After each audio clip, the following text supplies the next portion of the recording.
რუსთავში კიდევ ერთი მასშტაბური ინფრასტრუქტურული პროექტი დაიწყო. ფალიაშვილის, კლდიაშვილის, მარჯანიშვილისა და სანაპიროს ქუჩებზე გზის საფარი განახლდება და სამფენიანი ასფალტი დაიგება. მოეწყობა ტროტუარები, შიდა ეზოების შესასვლელები, ველობილიკები, მწვანე სივრცეები და სარწყავი სისტემა. დამონტაჟდება გარე განათების ახალი ქსელი. ადაპტირებული შუქნიშნები და საზოგადოებრივი ტრანსპორტის 4 მოსაცდელი. პროექტის ღირებულება 5.834.429 ლარია და ცენტრალური ბიუჯეტიდან ფინანსდება.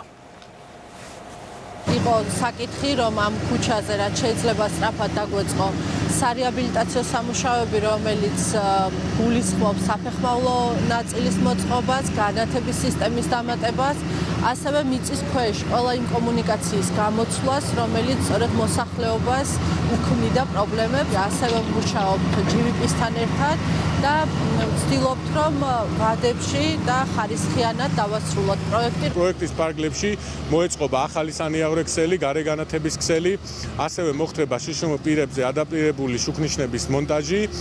პროექტის პარკლებში განახდება სარწყავი სისტემა, გამოიცვლება განათებები, მოწესრიგდება საფეხმავლო ბილიკები და ერთ ლამაზ უბანს მივიღეთ კიდევ ჩვენს ქალაქში.